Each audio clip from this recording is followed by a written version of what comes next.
Halo, Assalamualaikum warahmatullahi wabarakatuh. Perkenalkan, saya Septianin Kafidani Sufada dengan NIM 190321100030.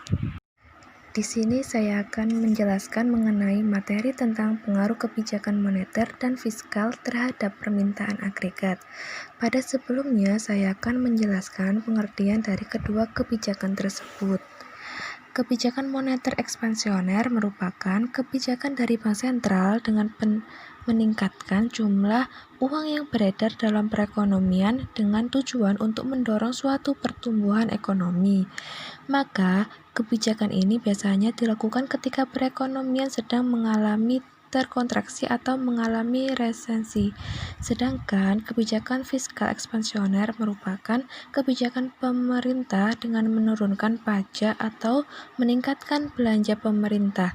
Tujuan dari kebijakan fiskal ekspansioner ini sama dengan kebijakan moneter ekspansioner, yakni merangsang pertumbuhan ekonomi.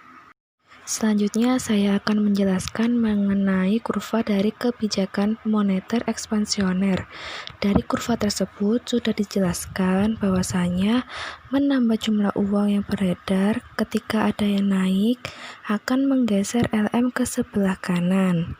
Ketika LM bergeser ke sebelah kanan akan menyebabkan penurunan dari tingkat suku bunga R.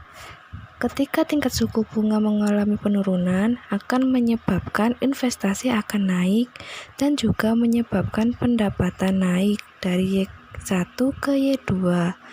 Kebijakan moneter tersebut dilakukan oleh Bank Indonesia atau juga Bank Sentral pada saat kebijakan moneter ekspansioner ini bertujuan untuk menambahkan pendapatan. Selanjutnya, kebijakan fiskal ekspansioner. Pada kurva ini terjadi ketika belanja pemerintah naik dan ini menyebabkan IS bergeser ke kanan menjadi IS1. IS1 itu menyebabkan kenaikan pendapatan.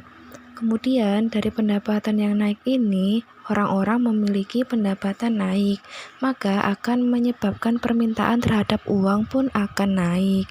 Dan ada yang naik daripada ada naik, ini akan menyebabkan terjadinya suatu kenaikan dari tingkat suku bunga. Kebijakan fiskal ekspansioner ini dilakukan oleh pemerintah bertujuan menaikkan suatu pendapatan ataupun menaikkan Y. Sekian penjelasan dari saya. Terima kasih. Wassalamualaikum warahmatullahi wabarakatuh.